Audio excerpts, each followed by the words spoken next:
All right, this meeting is being recorded according to my computer. All right, let me go ahead and close that off and let's go ahead and get started. Okay, so this week, of course, we're going to finish up our chapter 15 enolate ions. And we're going to start with something called the Michel addition today, which is basically you create your enolate, but then you react it differently than you do with those other reactions. In addition to that, I have posted already on Canvas our review for chapters 12 through 16. So you can start to download that and look at that. And so now you have 3 different documents on Canvas. One is the first 8 chapters, the one is the next few up to chapter 11, 1 through 11, and then this is 12 through 16. So you have all of the review information you need. And then I'm going to talk to you about maybe doing an additional exercise called a reaction table to help us kind of gather all this knowledge together and prepare us for the final. But I'll talk about that after we finish our enolate chemistry. Okay, are there any questions up to now other than why I was late? And I apologize again. I am just so embarrassed. But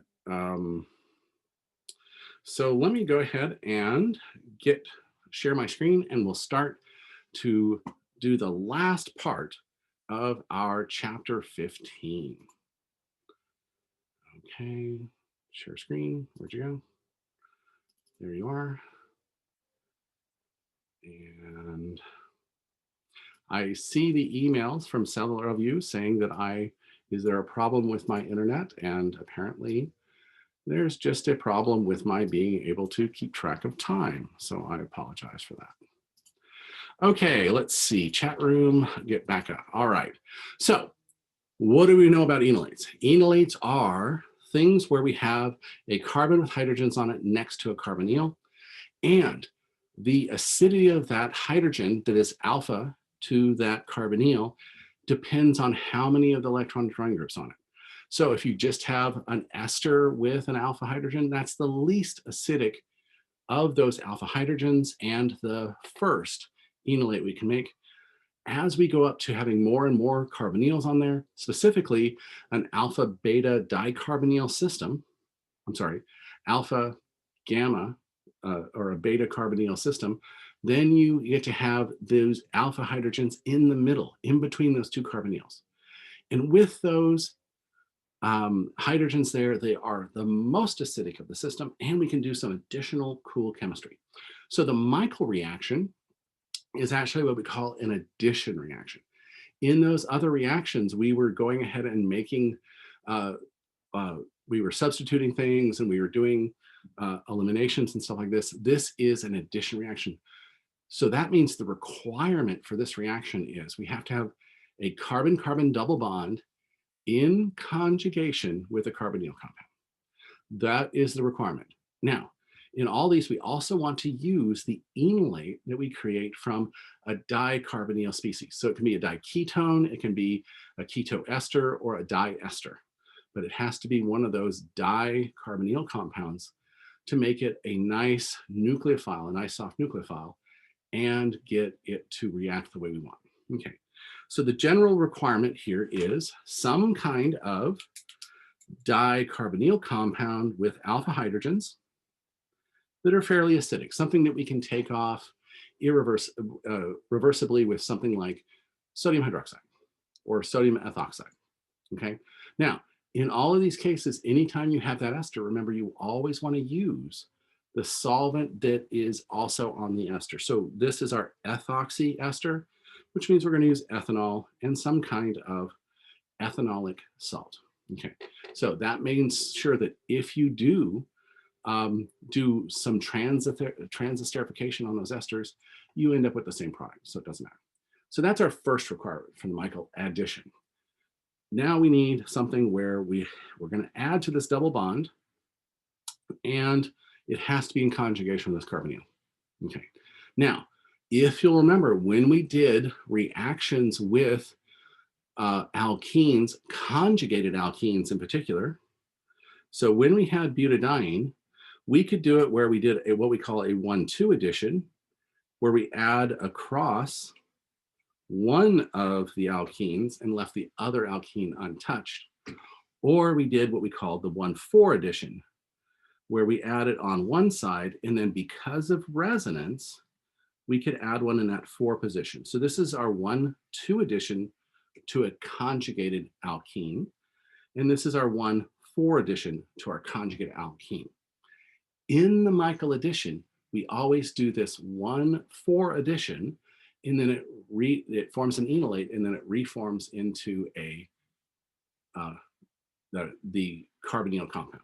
Okay, so that's why we have to have a conjugated system, and that's why we're going to add it to this terminal end, that end of the alkene, because it's technically a 1,4 addition.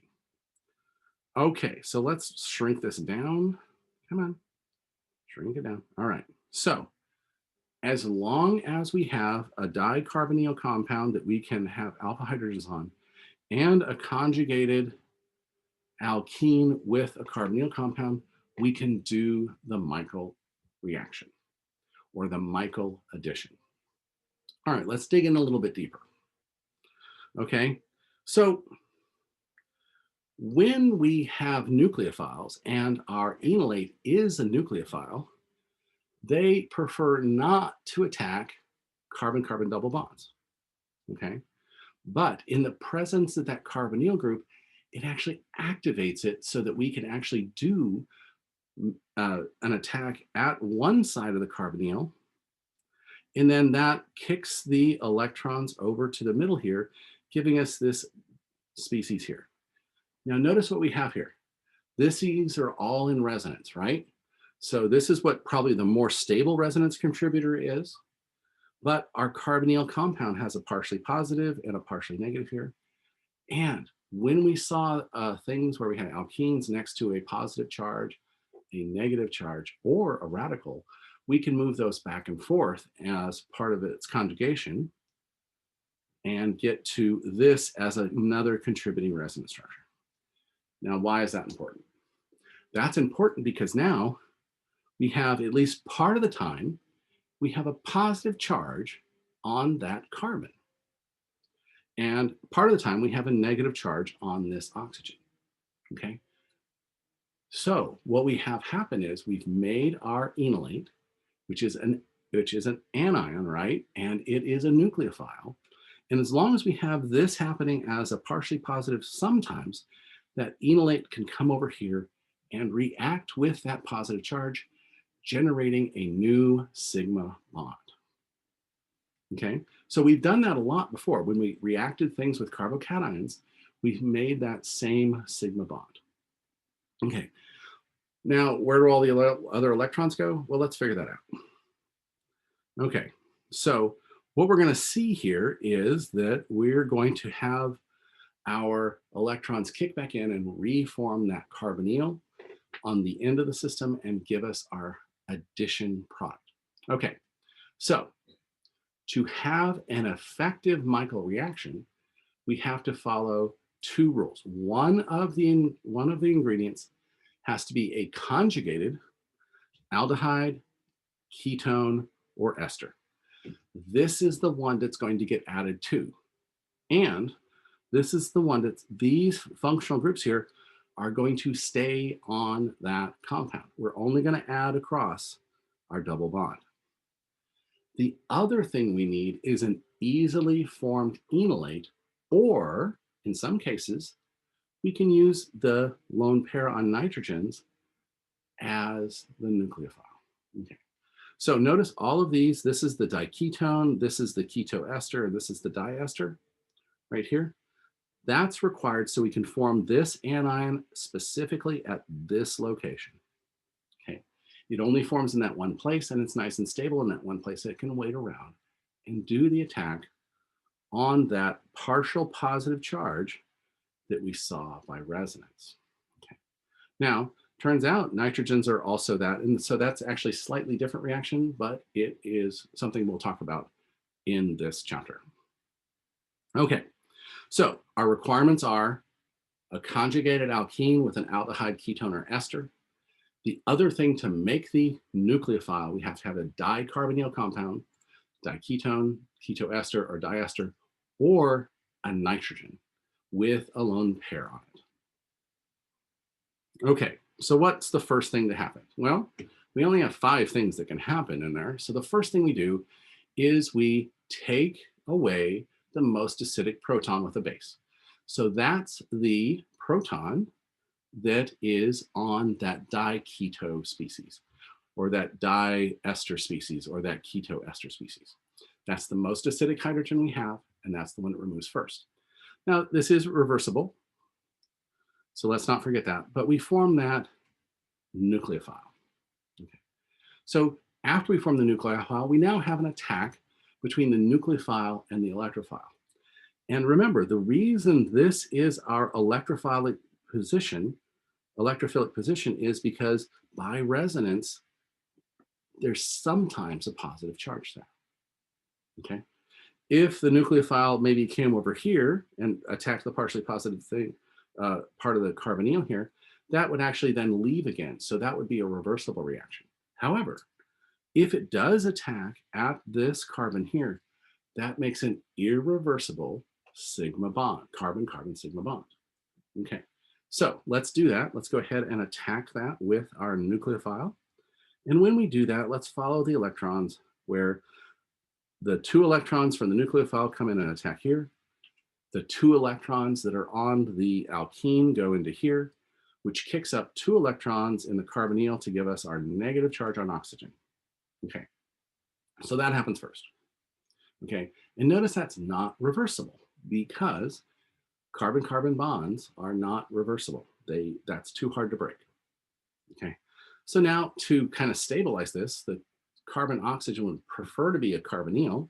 So what happens is those electrons kick in here, reforming our carbonyl and giving us a negative charge on our alpha carbon. That should look familiar because that should look like an alpha carbon. That is our most acidic hydrogen on this particular system. So what do we have to do to get rid of that negative charge? Well, we have to protonate it. So that negative charge can be protonated by any protonated source. In the case of this, our hydrogen comes from the ethanol of the solution.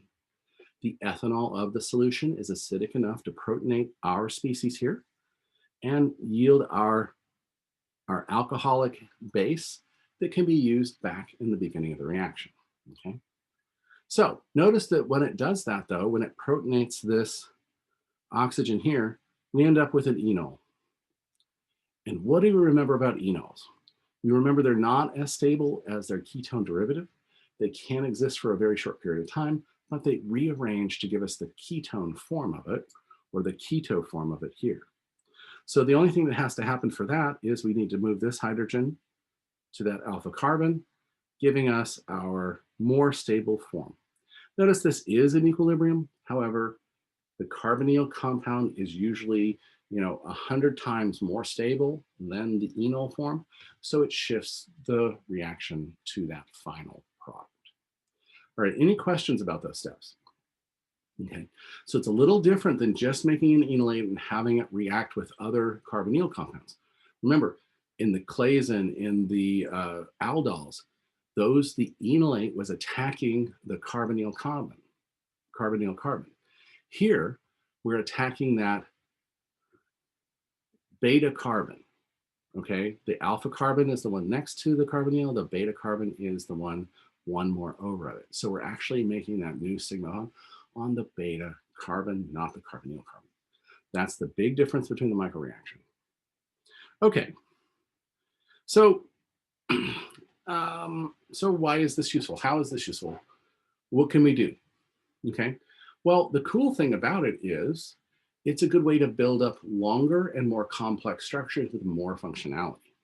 Okay, so, and we have to remember that one of those reactions we have in our toolbox is the idea that we can do, if we have a beta keto compound with a carboxylic acid on it, we can do a decarbonylation very easily. Okay. So let's use a Michel addition and that decarbonylation to make a new product. So the first thing we do is, okay, let's talk about this keto ester. So you have a total of 2 carbonyls here. One's on here, and then that makes it the ester, and then one over here. So we've satisfied our first requirement of the Michel addition. We have alpha hydrogen that's easy to remove to make an enolate. Second requirement is we have to have an alkene in conjugation with a carbonyl. So good, we satisfied that. Okay, so now what we're going to end up doing is making a new sigma bond between that alpha carbon on the enolate and our beta carbon on the conjugated system. And what that product gives us is this right here. When all is said and done, and that carbonyl rearranges to form that ketone, we have our new product. And notice this is our new carbon-carbon bond, and the hydrogen that's here came from the solvent. Okay, so that's kind of fun. I mean, that's interesting. We have a diketo carboxylic acid. So we have 1, 2, 3, 4, 5, 6, 7. So, oh, but we have to include this 1, 2, 3, 4, 5, 6. So we have a hexanoic acid, a dioxohexanoic acid out here. Okay, that's neat. But if we clip off the ester here, we turn it into a carboxylic acid on this end, and we have a ketone that is in the beta position. If we have a carboxylic acid and a beta ketone, we can thermally heat it and make that 6-membered intermediate and decarbonylate, giving us, clipping this bond group off, giving us our long chain diketone. 1, 2, 3, 4, 5, 6. So it's heptane dione. Okay, so do you see how that's different than the clazonin and the aldol?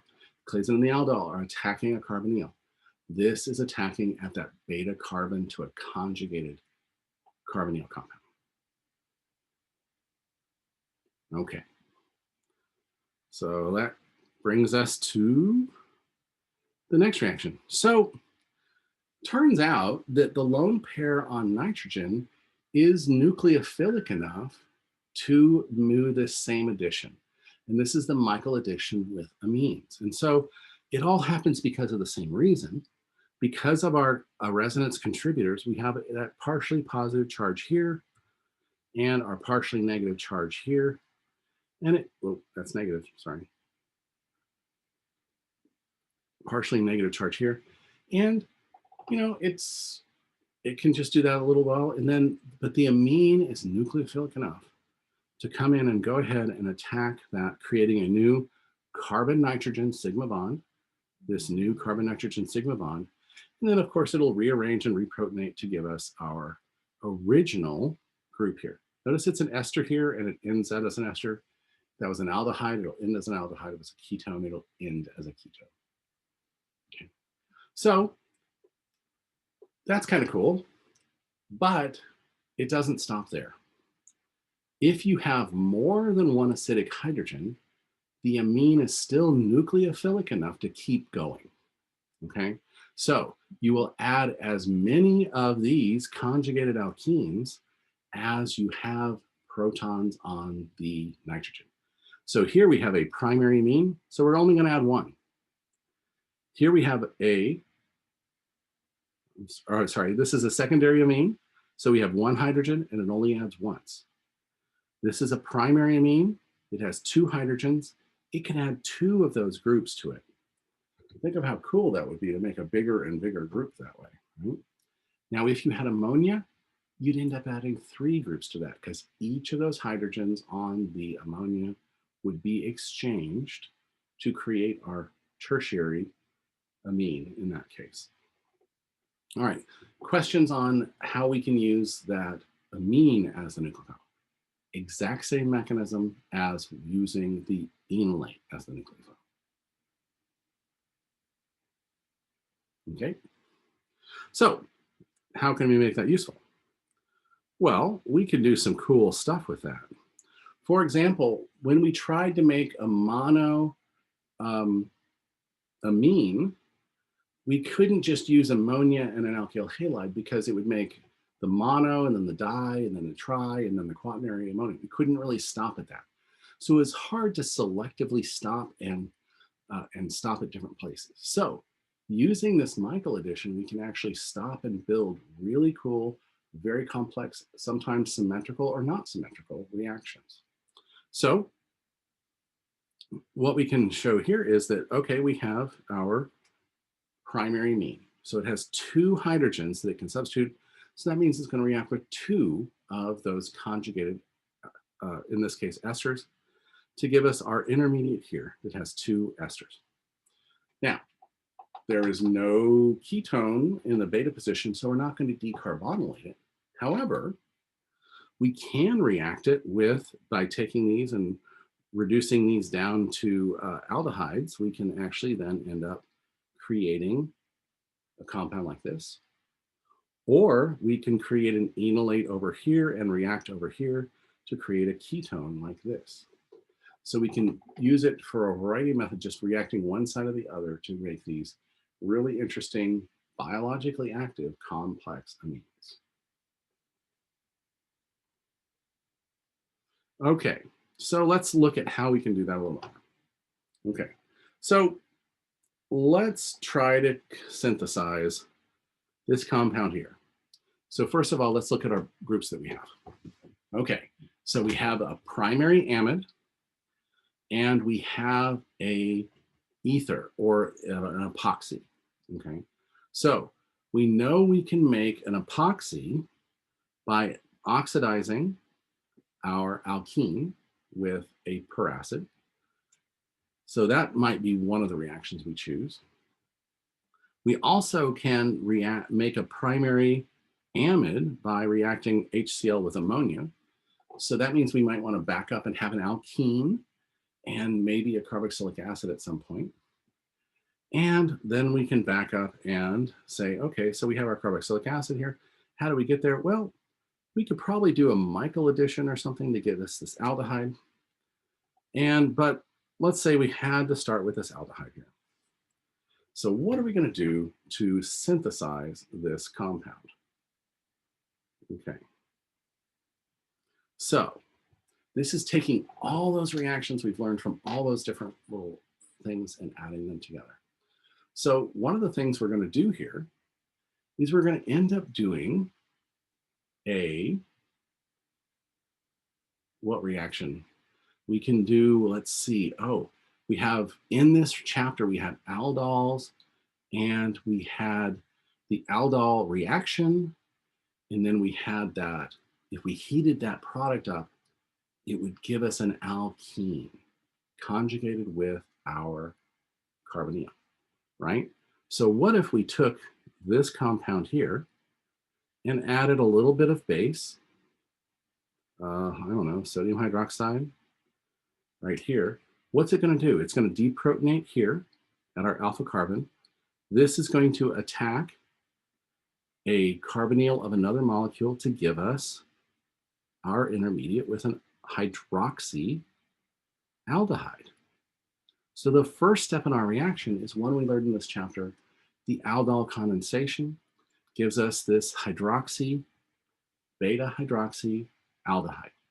Now, all we have to do to convert this beta hydroxy aldehyde into this alkene aldehyde, or this conjugated aldehyde, is to heat it, because we can lose an equivalent of OH here, hydrogen here and OH here, and that gives us our double bond.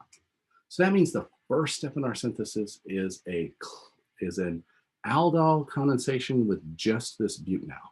The butanol itself is condensing with itself to create that conjugated system. Now, it would be cool as if we did a Michel addition on this and we could do it as well. However, the next step of the thing, because we want to go to this primary amide, is to oxidize that aldehyde. What reagent will we oxidize an aldehyde down to a carboxylic acid? Okay. So what's funny is that almost all of the oxidizers will oxidize that aldehyde down to a carboxylic acid, sometimes even air. But go back and look at your notes, because to stop at that aldehyde, we would have made PCC. But all the other oxidants will oxidize us down to that carboxylic acid. And then, now that we have the carboxylic acid, what reagent do we do to convert it to the acid chloride? Type in the chat room. That's what we learned in the carboxylic acid chapter, is that special reagent that only makes acid chlorides.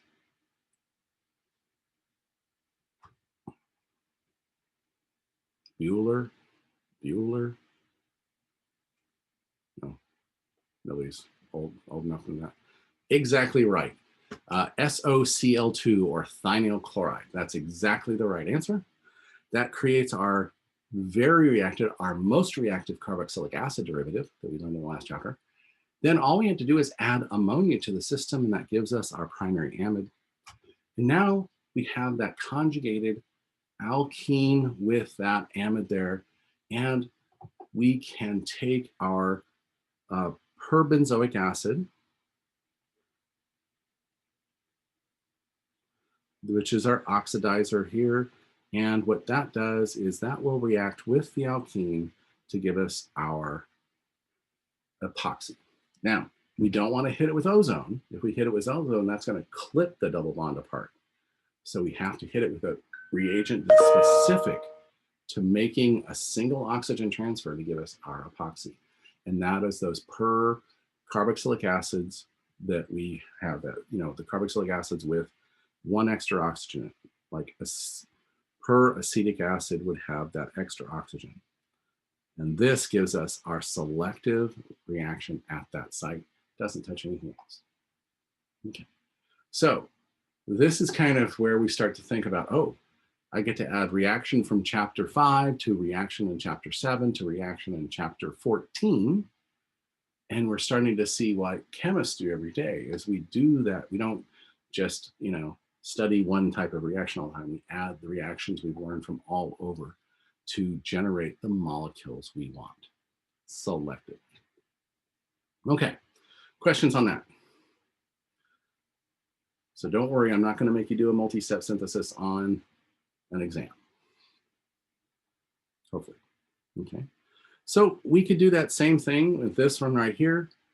Notice that in this particular case, we are starting with a primary amine, which means this is going to be a Michel addition. Being able to recognize the different reactions is kind of cool. Then it looks like we're going to do some kind of Claisen reaction, because we have an ester and an ester. And so we ended up with an ester ketone. So this is probably a Claisen right here. And then, oh gosh, we probably, look, we have a beta diketone. So that means we can do a decarbonylation. And now that we have that, we can attack that carbonyl with a nitrogen to do that manic reaction where we're making the reaction. So that was in the aldehydes and ketones chapter. And then we can reduce that down with, let's see, what do we do? We'll reduce that down with just hydrogen. Yeah, catalytic hydrogen to give us our secondary amine. And then we can react that with this anhydride compound to give us our final product. So when you see these, start looking at where you can find the different reactions to do this. So here we got, you know, chapter 15 with the Michel addition. We have chapter 15 with the Claisen. We have chapter 15, and we did this in the carboxylic acid chapter, the decarbonylation reaction. Then this was in our amine reaction chapter, which is chapter 11. And then we had this reaction, which is also in chapter 11. And this reaction is in chapter 11 and chapter 14. Okay, questions on that? Starting to link it all together, starting to have enough chemistry knowledge that we can start making new molecules. Okay, so that's the end of our enolates chapter. And it also shows us we've come a long way from just our first day where we were trying to figure out what shape the different molecules are in. Is it tetrahedral? Is it pyramidal? Whatever. We've come all this way that we can actually start saying, oh, that reaction started with an amine, that reaction was a Claisen, that reaction was this. We can start to build and build and build on that knowledge. Okay, so questions on enolates. I will start our polymers chapter. I'll do that all next Monday, by the way. So we'll do that here. So before we go, though, I have a different file to share with you. Okay, I want to share this one. Okay, so you're starting to get like, oh, end of the semester's coming. I don't want to get overwhelmed. Well, this is a great time to start kind of organizing all of our reactions and all of our ideas together, okay? So this is just an example, and I'm going to tell you what it is and why I think you should build one of these. Okay? Don't go out and find one. You can go and find a reaction table there, and yeah, you'll have a reaction table, but the value is building it yourself, starting at chapter 1. What reactions do we have in chapter 1? Probably nothing, probably no reactions, but starting, what reactions do we have in chapter 2? We have acid-base reactions. You might want to write those down. Okay, so what you want to do is in every single chapter, you make a table, okay? And then you draw a generalized structure of the system. So I happen to have this for my other organic class, but it was a perfect place because it has the clays and the cross clays and the Diekmann and all those. So what you can do is you can write either the name, write the name or the type of reaction first. Like in this case, it's a Claisen condensation. So why do we call it a condensation? Because it loses one equivalent of alcohol, okay? And then you put a generalized starting material. Notice all Claisens have esters, okay? So our general structure has an ester right here. You might also want to build a table with all the different functional groups we've looked at. That would be another little table to help build. And you need to build it yourself so you're organizing your thoughts in the way you see the book. Okay, so that's our starting material. And we know from our Claisen that we're going to deprotonate here and that we're going to attack another molecule in that position here. So this gives you your product of the reaction right here. After we lose that one equivalent alcohol, we always get a beta keto ester from our Claisen, okay? So know what that looks like and know what it's called. And then what are the other special conditions? Well, we want the alcohol that we use as the solvent to match the esters. So the alkoxide we use is going to be whatever the alcohol of the ester is. And you might say a little heat or other things like water, because the water will actually mess the reaction up a little bit. If you have special conditions like that, only works on secondaries, only works on tertiaries. There's a lot of reactions that'll see that. Like when you go back to your SN1, SN2s, your SN1s work on tertiaries because they're too sterically hindered to do an SN2. You can build this same reaction table in each and every chapter beyond chapter, the acids and bases theory. Okay. So in this particular table, I drew attention to the idea that we have a cross Claisen. Okay, now that means that we have Claisen, which means it must have esters. However, on this one right here, we have to have one of them have no alpha hydrogens, and the other one has to have an alpha hydrogen. So that's why that table's written that way. And because we have no alpha hydrogens here, we get a very selective reaction. We always end up with whatever didn't have the alpha hydrogens is now your ketone. See, you want to draw those kind of connections in your head when you draw this table out. And it doesn't have to be typed up. It can be handwritten. It can be anything like that. And you can do one table for each of your chapters, one table for each of your chapters, and then that'll be great. Our upcoming exam is only going to be over the last few chapters, so you'll have those partially studied for that exam, but then you'll need to go back and remember all the ones from exam 2 and before.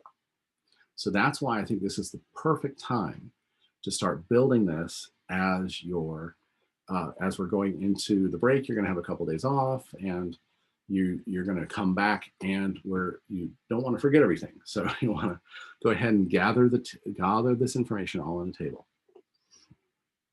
And other examples would be like the Dieckmann. The Dieckmann is a Claisen, but it's intramolecular. And with those intramolecular actions, we need to look for 5 and 6 membered rings. Okay. Now it does make a beta keto ester. And if we clip off that ester, turn it into carboxylic acid and heat it up, we're going to end up with a ketone. So we need to really pay attention to that. Okay. Let's go to the aldol right here. The aldol addition right here requires an aldehyde or a ketone. If it's an aldehyde, we get a beta hydroxyaldehyde. But notice, base, no heat. No heat. What happens if you heat it? If you heat it, you eliminate the hydroxy and you get the conjugated aldehyde or the conjugated ketone. So that's important to know. No heat is required in this particular reaction. The ketone will give us the beta hydroxy ketone. Again, no heat. The crossed is just where one of them has no alpha hydrogens.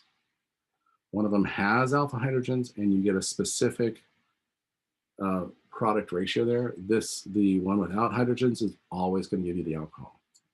Again, without heat. And then the intramolecular is going to give you that same structure. It's just always think 5 and 6 membered rings. Okay. Do we see where I'm going with this? Okay. Because spending a little bit of time looking at each chapter, looking at the goals, look at the goals on each of those chapters on the goal slide on Top Hat. And that should give you an idea of, oh, okay, these are the reactions I need to start with and get them on my table and get them together. And again, I think having one table for each chapter is really, really a good idea. And then of course, if we heat our aldol, it turns from the aldol addition reaction to the aldol condensation reaction because we're eliminating water. Okay, so these are the kind of correlations that I think building the table will help really solidify these reactions in your head. Okay, and then we have the first kind of reaction we had when we had these alkene, the conjugated alkenes is if we had a strong nucleophile, we get carbonyl addition.